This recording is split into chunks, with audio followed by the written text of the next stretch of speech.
Alors, première question au docteur Rabassa-Loret.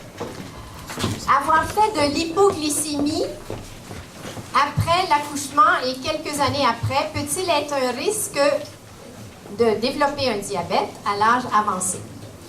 Alors c'est une bonne question, pour des raisons qu'on ne comprend pas bien. Effectivement, les gens qui ont tendance à faire de l'hypoglycémie, donc des taux de sucre en bas de 4, souvent c'est des gens qui décrivent ça après les repas, ont un risque un petit peu plus élevé que la moyenne de développer le diabète.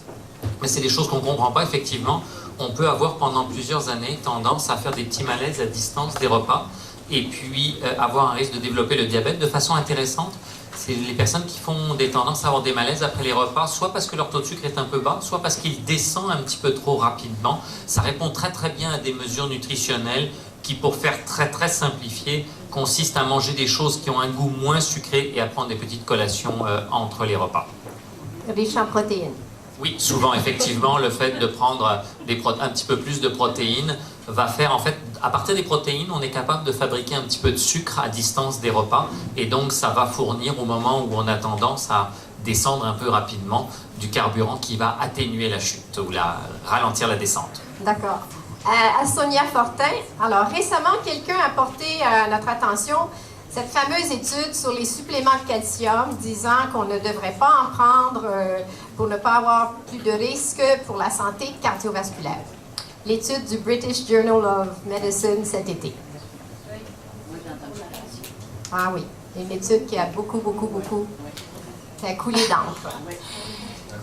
Je vais peut-être laisser docteur Rabassa-Loret discuter de ce sujet. Les bénéfices pour le calcium et la vitamine D sont largement démontrés. La santé osseuse, la vitamine D, il y a énormément de bénéfices qui sont suspectés, démontrés au-delà de tout doute. Et qu'est-ce que cette étude a suggéré cet été? C'est que les gens qui prenaient des suppléments de calcium avaient tendance à calcifier leurs artères plus rapidement.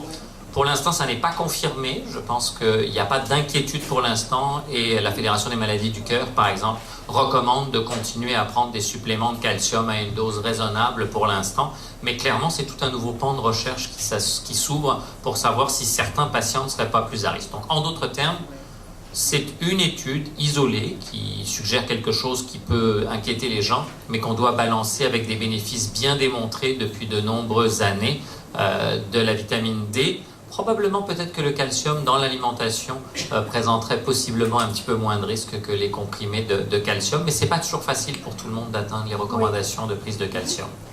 Oui.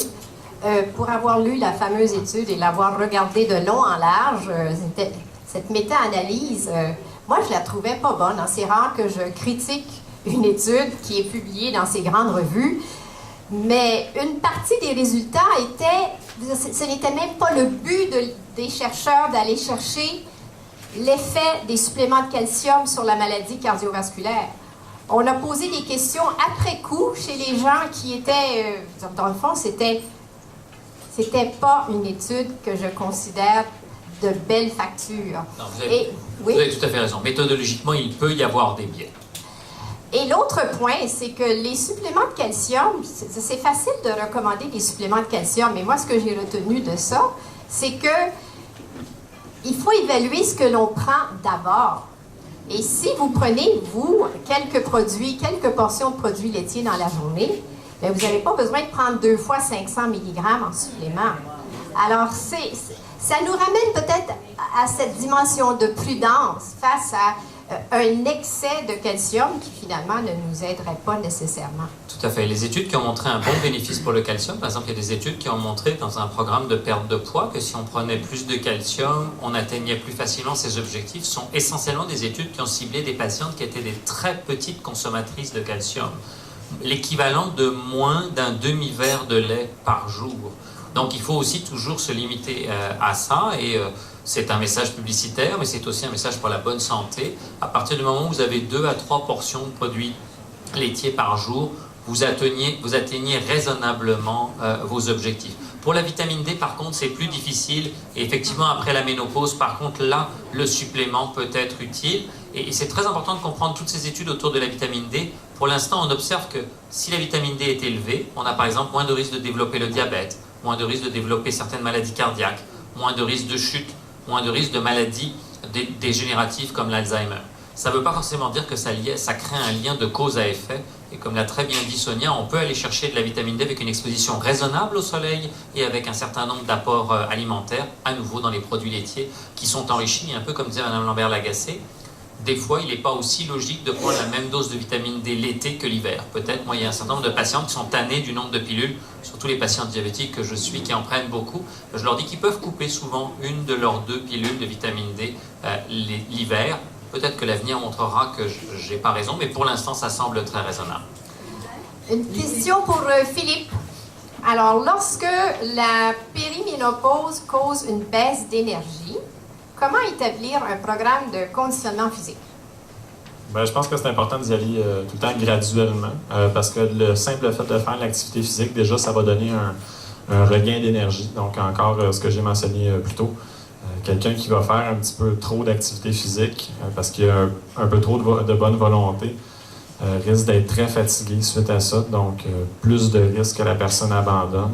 Par contre, si on y va progressivement, c'est plus encourageant. Puis, c'est un processus, je dirais, de moyenne, longue durée aussi. Donc là, c'est de voir un peu est-ce qu'il y a des exercices qu'on fait qui sont plus fatigants que d'autres. Généralement, tout ce qui est cardiovasculaire, c'est ça qui va favoriser plus le regain d'énergie. Donc, c'est de voir un peu avec la personne qu'est-ce qui convient mieux aussi. Et puis peut-être l'envoyer chez la diététiste. Hein? Ça peut être ça, parce qu'effectivement, il peut y avoir des apports nutritionnels. Un autre point qui est important, qu'on observe nous très souvent dans nos programmes de recherche, on a des méthodes pour mesurer la quantité d'activité physique que les gens font sur 10 jours. Puis on les embarque dans un programme de recherche où des fois, ils viennent voir 3 fois par semaine M. Briand. Puis quand on mesure au bout de 4 mois, finalement, ils ne font pas toujours plus d'exercice physique. Parce que des fois, un programme d'exercice trop intense peut fatiguer les gens. Et donc, des fois, entre les séances, ils vont se mettre à faire moins. Il y a aussi un autre mécanisme qu'on connaît bien. Puisque j'ai transpiré avec M. Briand pendant 45 minutes, je peux m'autoriser de ne pas faire ma petite marche du soir. Et au total, des fois, l'équation, sans devenir négative, n'est pas augmentée alors qu'on a pris des mesures. Donc, quand on débute un programme d'exercice physique, c'est très important de continuer à garder, dans son quotidien une activité physique sur une base régulière, de façon à avoir vraiment une addition et non pas quelque chose qui finit par s'annuler. Ce qu'on gagne d'un côté à l'entraînement supervisé, on le perd de l'autre. Et c'est vraiment quelque chose qu'on voit chez à peu près un patient sur 3. Nous, des fois, on est obligé de leur dire « Attention, à l'extérieur, vous vous mettez à en faire un petit peu moins. » D'accord. Alors, pour vous, docteur, le risque dont vous parlez à la périménopause, c'est-à-dire l'augmentation du gras abdominal menant au prédiabète, est-ce qu'on a le même risque chez les hommes du même âge? Alors, les hommes développent quelque chose qu'on appelle l'andropause, qui est beaucoup plus progressive et beaucoup plus tardive. Mais effectivement, chez les hommes qui vont développer une andropause dans le même âge, un des symptômes va être l'accumulation du gras au niveau de l'abdomen. Ça ne veut pas dire que tous les hommes qui ont accumulé du gras au niveau de l'abdomen ont un déficit en testostérone, mais le déficit en hormone mâle peut aboutir exactement aux mêmes conditions. Et dans ces conditions-là, les hommes qui sont en andropause ont un risque de développer le diabète un petit peu plus élevé. Ils se plaignent souvent aussi d'un manque d'énergie à ce moment-là. Et ça peut être une des indications pour lesquelles on débute un traitement hormonal chez les hommes, comme ça peut être proposé chez les femmes.